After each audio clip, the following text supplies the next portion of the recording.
এখন থেকে আপনার মোবাইলে ২ টা অ্যাপস বা ২ টা অ্যাকাউন্ট আপনি চালাতে পারবেন একটা মোবাইলেই। যেমন Facebook অ্যাকাউন্ট ২ টা আপনি চালাতে পারবেন। এরপরে TikTok এ ২ টা অ্যাপস চালাতে পারবেন। Messenger এ ২ টা চালাতে পারবেন। ২ টা আলাদা, আলাদা অ্যাকাউন্ট এবং ২ টা আলাদা, আলাদা সফটওয়্যার। সবকিছুর আপনি এগুলো করতে পারবেন। দেখেন, এখানে আমি Messenger ২ টা চালাচ্ছি, Facebook ২ টা চালাচ্ছি, ইমো আপনি ২ টা চালাতে পারবেন, WhatsApp ২ টা চালাতে পারবেন একটা মোবাইলেই।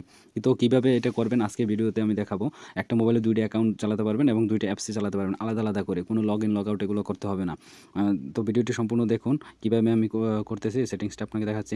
তো এইজন্য প্রথমে আপনি চলে যাবেন, ফোনে থাকা যে সেটিংস আছে সেটিংসে চলে যাবেন।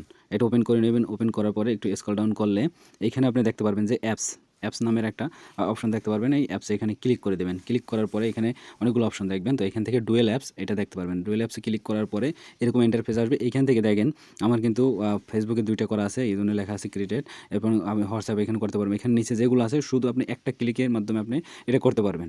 তো এখানে যে এনাবল করে দিলেই এখান থেকে হয়ে যাবে। আবার আপনি একটা ক্লিকের মাধ্যমে অফ করতে পারবেন। তো ইমো যদি আমি এখানে করতে পারি, আমি ডাবল করতে পারি, টিকটক করতে পারি, ডাবল অ্যাপস, এরপরে ব্যাঙ্ক অ্যাকাউন্টের যে কোনো এখানে যতগুলো অ্যাপস শো করতে আছে এগুলো সবগুলো আমি ডাবল করতে পারবো এবং ডাবল একটা মোবাইলে ২ টা অ্যাপস ইউজ করতে পারবো।